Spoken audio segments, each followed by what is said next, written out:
Sudah online Kak kita. Oke, shalom teman-teman. Ya, tolong tutupin pintu dong.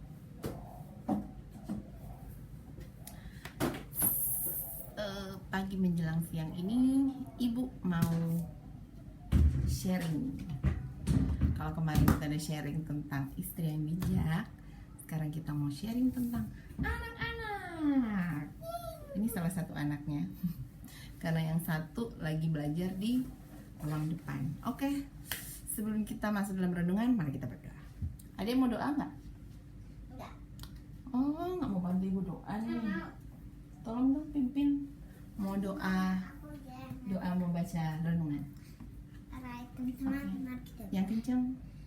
Tuhan Yesus tolong memberkati kita membaca firman Tuhan supaya kita mengerti apa yang Kau bilang dan melakukan apa yang Kau mau ya Tuhan, di dalam nama Tuhan Yesus kami berdoa. Amin. Amin. Terima kasih adek. Hmm. Kalau dia tuh selalu minta jatah cium. Nah itu yang kecil tuh. Anak-anak memang punya karakter beda-beda. Kalau yang gede untuk touching dia kurang, tapi dia lebih suka kata-kata yang membangun, kata-kata yang bikin semangat. Dia lebih suka itu. Kalau orang Manado bilang papoship, tapi sebenarnya enggak. Kalau kata-kata membangun itu baik untuk pengembangan karakter anak. Nah sekarang renungan siang ini, sebelumnya pasti orang pada nanya, si ibu udah siang kok masih pakai baju tidur? Ini salah satu promosi pemirsa. Ini adalah jualan ibu. Tuh bagus kan?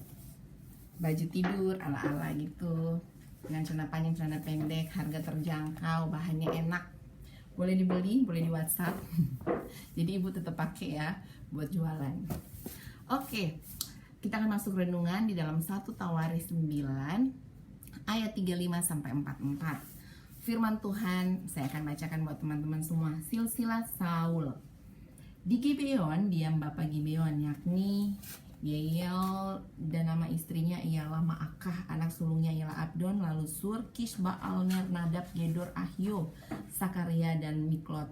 Miklot memperanakan Simeam. Juga mereka ini pergi diam berdekatan dengan saudara-saudara mereka di Yerusalem bersama-sama saudara mereka yang lain. Ner memperanakan Kish, Kish memperanakan Saul, Saul memperanakan Yonatan, Malkisua, Abinadab, Esibaal. Anak Yonatan ialah Meribaal, dan Meribaal memperanakan Mika. Anak Mika ialah Piton, Meleh, Tahrea, dan Ahas. Ahas memperanakan Yairah. Yairah memperanakan Alemet, Asmawet, dan Simri. Simri memperanakan Moza. Moza memperanakan Binah, dan orang ini ialah Refaya. Dan anak orang ini ialah Elasa, dan anak orang ini ialah Azel. Azel mempunyai 6 orang anak, dan inilah nama-nama mereka: Azrina, Azrikam, Bokhruh, Ismail, Serah, Obajah, Hanan. Itulah anak-anak Azel. Amin firman Tuhan. Nah kita masuk dalam renungan. Teman-teman, apa sih arti dari yang kita baca tadi? Tadi adalah silsilah Saul. Kalau kita bicara generasi, kita lihat kalau generasi sekarang itu banyak banget yang udah diambang, anak-anak kita sudah kritis sih sebenarnya kalau saya bilang, karena dari masa kanak-kanak, teenager, youth gitu, generasi kita mengalami persoalan yang serius. Kita dapat lihat itu banyak banget sebelum corona aja, banyak banget perkelahian antar anak-anak sekolah gitu. Persoalannya juga untuk tingkat muda, banyak sudah kena narkoba, AIDS, pergaulan bebas. Itu semua udah sangat mengkhawatirkan. Nah kalau kita pelajari penyebabnya, karena generasi sekarang ini telah menjadi generasi yang manja, generasi yang mudah terbujuk ikut-ikutan, generasi pemberontak, bahkan generasi yang malas dan sok tahu. Mereka kadang ya seperti firman Tuhan bilang, anak-anak zaman sekarang akan menjadi anak-anak yang merasa lebih paling benar, terus sudah gak mendengarkan orang tua dan lain sebagainya. Nah tidak sedikit mereka yang sudah selesai studi pun tetapi belum cakap untuk bekerja, sebab dari kecil dididik dengan manja. Pada akhirnya membuat generasi kita tidak mempunyai prinsip dalam hidup, mudah memberontak baik terhadap orang tua maupun kepada Tuhan. dan tidak memiliki jiwa untuk berkorban dan bekerja keras. Jadi kalau orang bilang membleh, tingkat untuk menghadapi masalah itu tuh kurang banget gitu. Nah, marilah kita menjadi generasi-generasi iman, penerus yang teguh, taat, dan setia. Kalau kita pelajari silsilah Saul ini, menarik untuk diperhatikan, sebab dari ayat-ayat yang kita dapat mengerti bahwa Tuhan sangat memperhatikan anak-anak. Ayat yang ke-38 menjelaskan bahwa anak-anak dalam silsilah Saul ini tinggal di Yerusalem bersama dengan saudara-saudara mereka yang lain. Mengapa? Supaya mereka bisa beribadah, sebab rumah ibadah atau bait Allah ada di Yerusalem. Banyak persoalan terjadi dengan generasi hari-hari ini karena banyak orang tua tidak menyadari arti dari pendidikan anak sejak kecil, sehingga anak-anak tidak lagi diajarkan tentang kedisiplinan, padahal ini mutlak diperlukan untuk anak-anak. Kedisiplinan harus kita ajarkan kepada anak-anak kita, yaitu pertama, disiplin itu harus konsisten. Nah, disiplin itu tidak boleh tergantung pada mood. Kebanyakan orang tua itu tergantung pada suasana hati ya. Orang tua kadang-kadang kalau hati yang nggak enak, wah anak-anak lah jadi tempat pelampiasannya. Lagi pulang kantor atau pulang kerjaan lagi banyak masalah, anak-anak yang kena dampaknya gitu loh. Jadi disiplin secara bergantung pada suasana hati orang tua. Oke, disiplin itu harus konsisten dan berdasarkan firman Tuhan atau kehendak Tuhan dan moral kekristenan. Suasana hati kita pasti bisa berubah-berubah, nama juga mood swing ya kan. Apalagi kalau ibu-ibu sedang sebentar lagi mendatang bulan, wah hormonnya lagi nggak stabil, lagi marah-marah terus gitu, anak-anak lagi yang kena dampak gitu. Itu kita harus mengajarkan konsisten sejak dini kepada anak-anak. Nah, dan sebenarnya terus terang firman Tuhan ini juga menegur saya, karena kan saya ibu rumah tangga 24 jam. Jadi benar-benar yang kontrol anak itu dari pagi sampai mereka tidur. Jadi gimana caranya saya harus memberikan disiplin secara konsisten. Nah, itu saya rapat dulu dengan suami nih. Jadi kalau saya lagi punish mereka, kalau saya lagi mendisiplinkan mereka, suami juga harus mendukung. Begitu juga dengan sebaliknya, kalau suami saya lagi memberikan disiplin kepada anak, saya harus mendukung. Enggak tiba-tiba suami lagi bilang, lagi mendisiplinkan anak, terus tiba-tiba saya datang dan membela gitu loh. Jadi menyalahkan suami, kecuali yang kalau menurut saya tidak sesuai dengan firman Tuhan, tidak sesuai dengan kebenaran firman Tuhan, ya itu pasti saya akan tegur gitu loh. Atau ada kesalahpahaman, misalnya suami salah dengar terus anak dimarahin gitu, oh itu salah paham gitu. Kita harus menjelaskan juga, karena enggak apa-apa kok menurut saya itu ya, enggak masalah kita itu ada ketidakcocokan di depan anak itu, tapi kan enggak sampai harus KDRT mukul atau sebagainya, atau yang kayak gimana banget gitu loh. Tapi kalau mereka harus juga tough untuk melihat oh ternyata orang tua itu nggak selamanya yang harus kelihatan bahagia tapi semuanya ditutupin gitu. Tapi mereka juga harus lihat ada selisih paham mungkin kayak gitu. Tetapi kita harus lebih melakukannya dengan standar-standar kebenaran firman ya. Jadi nggak yang sampai harus mukul di depan anak atau apa segala macam, itu nggak benar. Oke, yang kedua, disiplin itu tidak boleh memandang bulu. Jangan merasa yang kayak kalau saya kan punya 2 anak, jadi kayak ada istilahnya anak papa, anak mama, anak papi, anak ibu gitu loh, nggak boleh. Jadi ya udah, anak itu disamaratakan. Jadi menerapkan disiplin pada anak itu tidak boleh memandang bulu. Dan kalau kita membeda-bedakan itu akan menghancurkan karakter mereka di masa depan gitu. Karena merasa yang kayak kalau mama marahin cuman adik aja atau cuman kakak aja gitu loh, kalau papa lebih bela gini-gini. Kalau misalnya kita sudah memilih ini anak mami, ini anak papi, ini yang lebih disayang gitu-gitu, itu nggak akan membentuk karakter yang benar buat anak-anak kita. Mereka akan merasa saling tersaingi, jadi mereka sendiri akan merasa aku nggak disayang, aku nggak dihargain orang tua gitu loh. Karena si adik mama deket banget. Memang pasti sih, apalagi kalau anak saya kan 2 ya, pasti akan merasa ini bondingnya lebih dekat. Nah, untuk saya sih punya tips buat teman-teman semua, termasuk saya sendiri mengalami dan mempraktekkan di keluarga saya. untuk biar anak-anak saya nggak merasa si adik lebih disayang, si kakak lebih disayang. Jadi mereka tuh dibikin kayak begini. Kalau satu melakukan pelanggaran, misalnya melakukan kesalahan, yang satunya sampai nangis, dua-duanya dihukum gitu.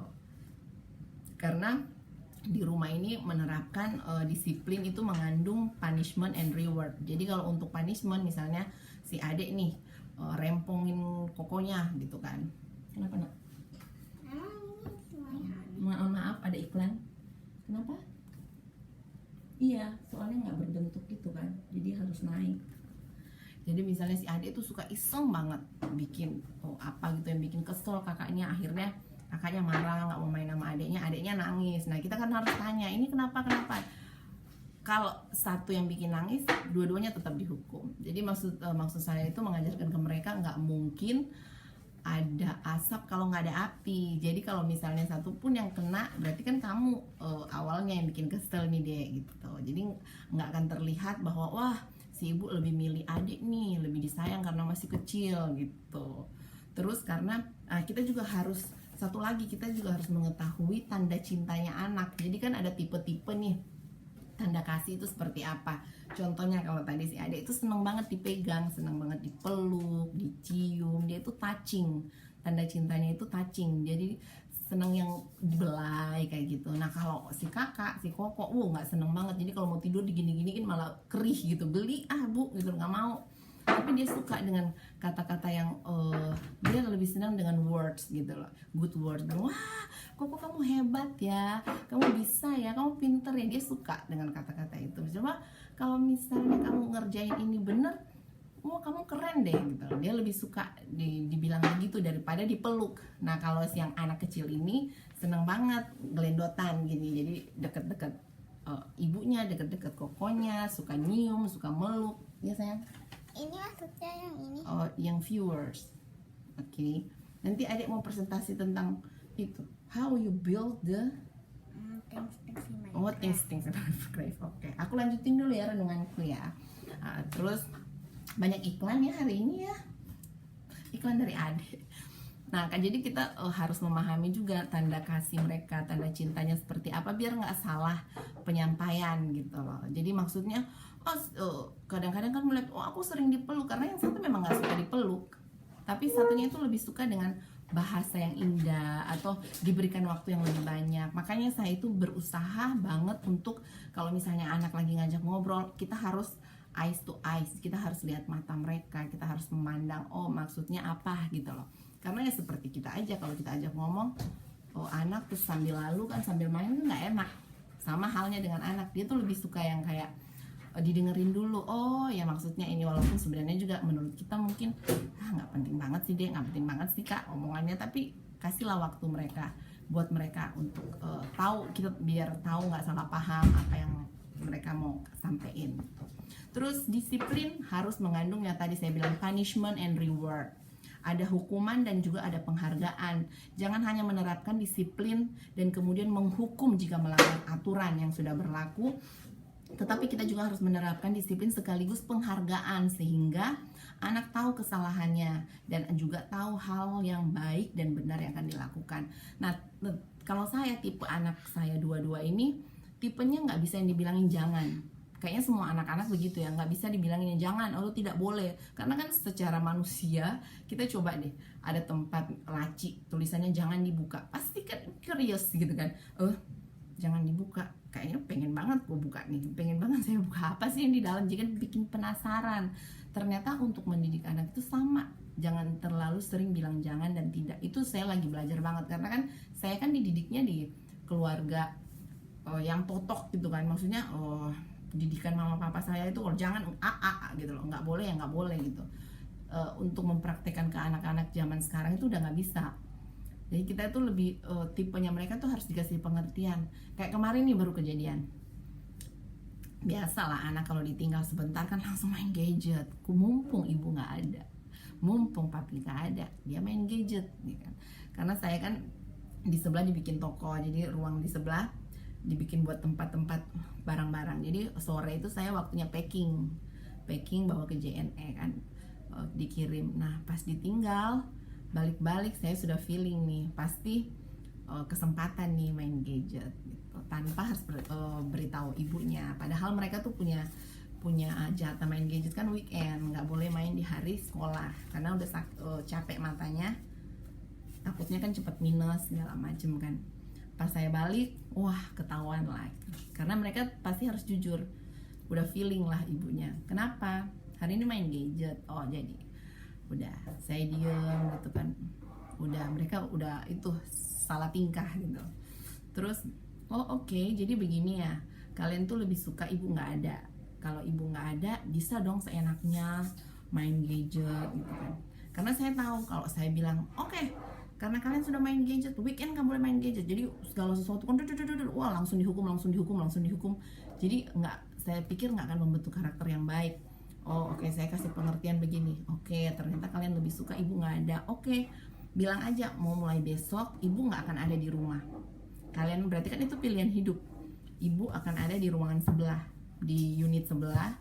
Kalian tinggal sendiri di sini, terserah mau main gadget 1 hari, mau main gadget 2 hari, terserah. Mau makan silakan masak sendiri, mau tidur silakan, nggak akan ada aturan, silakan main. Wah, dengan begitu mereka ternyata mikir, oke, berarti aku baru melakukan kesalahan yang membuat hati ibuku sakit gitu kan. Ibu gak akan marah kalian main gadget, tapi you know what, mata itu seharian sudah lihat layar screen karena kalian harus sekolah jarak jauh pakai online.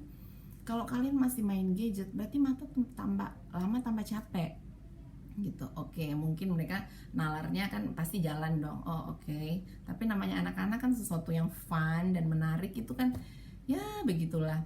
Paling enak dilakukan sembunyi-sembunyi gitu kan. Oke, fine. Mulai besok ibu akan pindah ke sebelah dan kalian di sini sendiri. Silakan main gadget sepuasnya.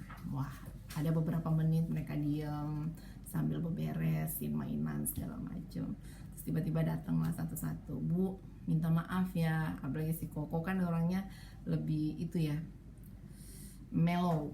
Datang-datang, I want to stay with you, katanya. Dia pakai bahasa Inggrisnya gitu. What? Ibunya pura-pura nggak dengar. I want to stay with you. I don't want you leave gitu kan. Aku this is challenging, katanya dia. Maksudnya ini sesuatu yang wah, karena dia nggak bisa banget tahan kalau ada kesempatan untuk ngeliat gadget gitu kan. Akhirnya dia mungkin merasa oke, Mam, maksudnya ibu di sini lah, tetap bareng kita. Aku janji nggak akan bohong atau main gadget diam-diam begitu. Jadi setelah itu saya berusaha untuk terus yang kecil lagi tanya, kita sudah diampuni belum Bu? Oh iya, ibu pasti ampuni, Tuhan aja ngampuni, masa ibu nggak ampuni? But punishment tetap berlaku. Mereka udah tahu itu punishment tetap berlaku, ya udah jatah untuk main gadget itu weekend akan kepotong gitu loh. Misalnya biasanya 1 hari 2 jam, mungkin akan kepotong setengah jam atau 1 jam. Tetap aku mengampuni, tapi punishment it's still gitu. Tapi juga pada saat mereka melakukan kebaikan, mereka tetap nurut, kita harus memberikan yang namanya reward. Misalnya setiap hari anak-anak itu kan saya suruh untuk baca Alkitab beberapa pasal mereka baca. Nah, mereka dapat reward star gitu. Mereka star itu akan disimpan, nanti kita akan tukarkan di akhir tahun gitu. Atau misalnya ada kebutuhan apa, Bu, boleh nggak aku pakai starku, karena star itu bisa saya uangkan. Dan mereka oke, starmu ada sekian, kamu mau beli apa? Oke, misalnya starnya itu juga harus mereka diajarkan untuk bayar perpuluhan. Jadi dari kecil memang saya sudah ajarkan mereka, oke, starmu misalnya ada 10.000 star. Oke, berarti kan kamu harus kasih perpuluhan 1.000 starnya untuk Tuhan misalnya. Terus beberapa starnya untuk aku ingin beliin makanan buat anak-anak yatim. Memang harus diajarin dari kecil mereka untuk berbagi. Dan sisanya terserah kamu mau pengen tukar buat beli apa gitu. Tapi tetap juga kita ada perhitungannya lah, nggak sampai udah sampai juta-jutaan, enggak. Tapi ada angkanya yang mereka bisa tukar apa. Ya biasa sih kalau yang anak kecil ini tukar-tukarnya juga ujungnya kartu Pokemon atau apa. Adik suka apa kemarin? Adik ulang tahun kadonya apa? Kartu Pokemon. Yang murah meriah, ya kan, Dek? Gitu. Jadi tetap ada reward di saat mereka melakukan kebaikan, di saat mereka lagi deh kalau rewardnya apa aja? Baca Alkitab terus. Satu hari nggak lakukan kesalahan. Oh, 1 hari nggak lakukan kesalahan. Nggak juga kali. Kamu banyak melakukan kesalahan nggak? Iya. Dan dia bisa bilang iya. It's okay deh, you are human.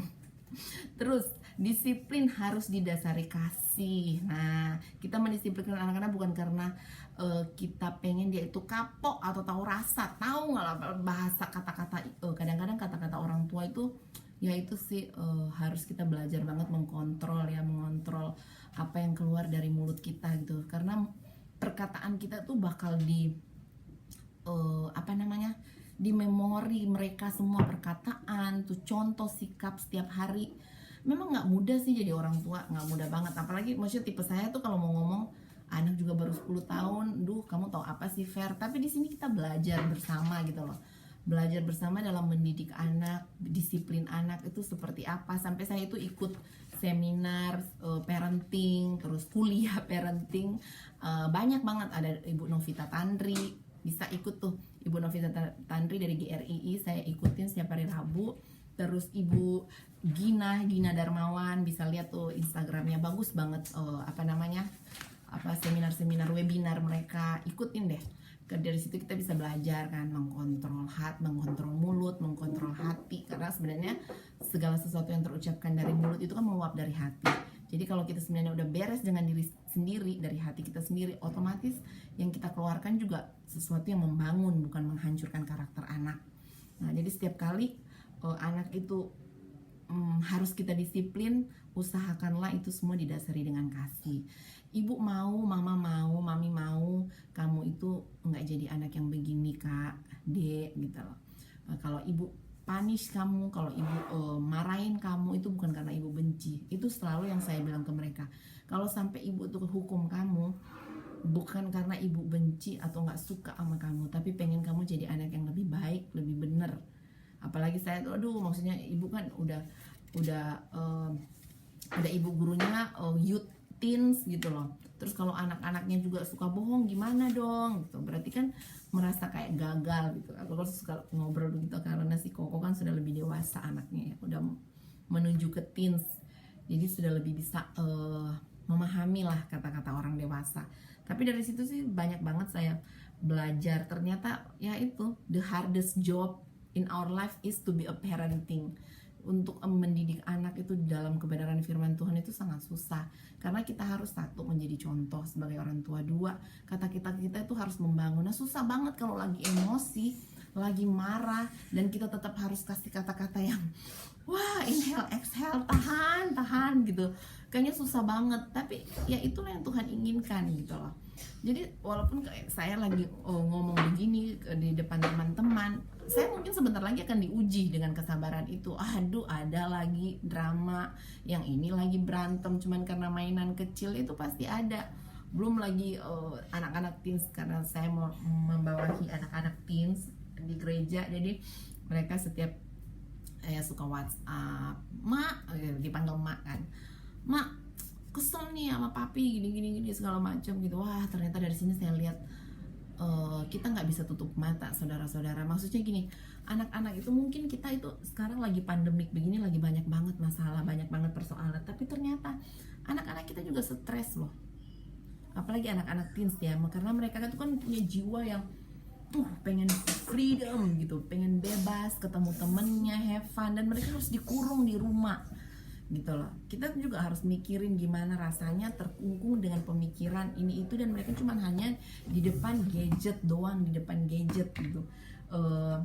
Ya itu, dari situ harus bagaimana gitu menghadapi situasi kayak begini. Kita harus yang pertama sih kita harus benar-benar cari Tuhan, minta tuntunan Tuhan, minta tuntunan Roh Kudus, sehingga ya itu, kita nggak bisa berjalan sendiri, kita nggak bisa mengurus anak tanpa tuntunan Tuhan. Kalau orang tua sendiri nggak bisa memberi contoh, anak-anak juga nggak akan mendapat sesuatu yang bagus. Karakter mereka yang akan terbentuk juga bukan karakter yang memuliakan nama Tuhan. Nah kalau di rumah kita ada setiap hari sumpah serapah yang keluar, mana bisa kita membangun karakter anak yang baik, berattitude baik? Pasti nggak akan bisa.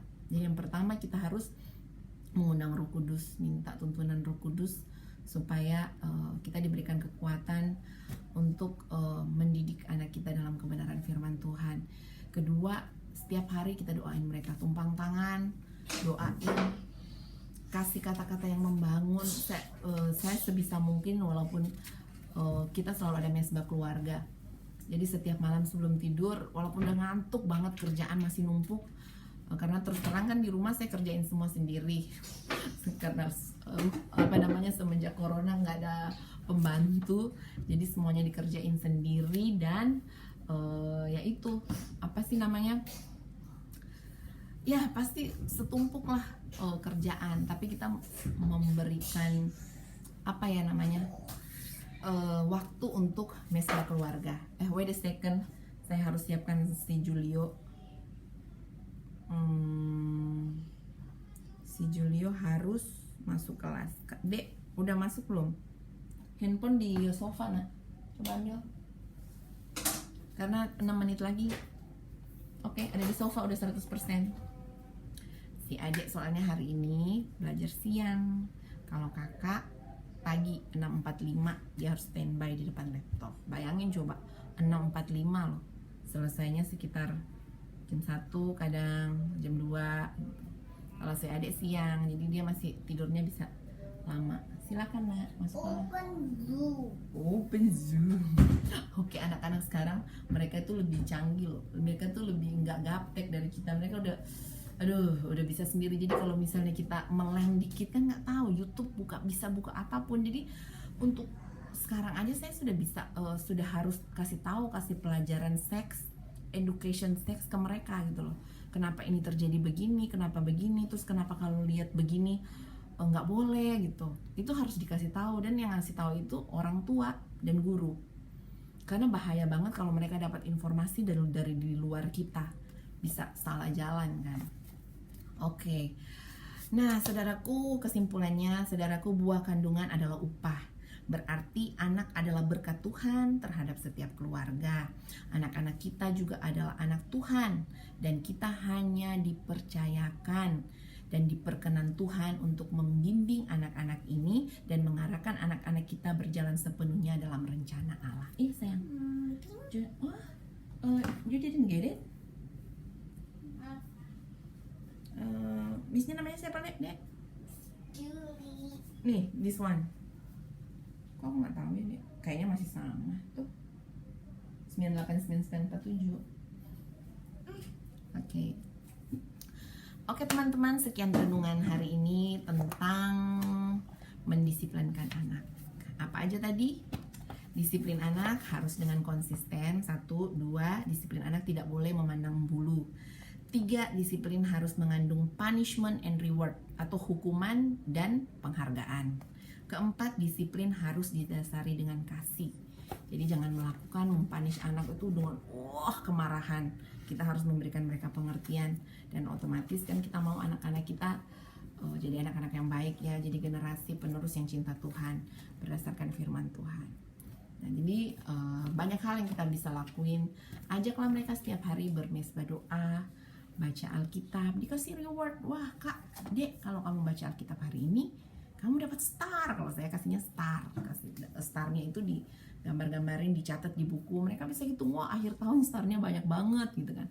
Bisa nanti ditukar sama apa. Kita yang tentuin, 1 star misalnya 10 rupiah gitu, dihitung aja starnya kan banyak. Bisa 1 hari itu dia bisa dapat 100 star. Wah, bisa udah dapat 1000 misalnya gitu kan.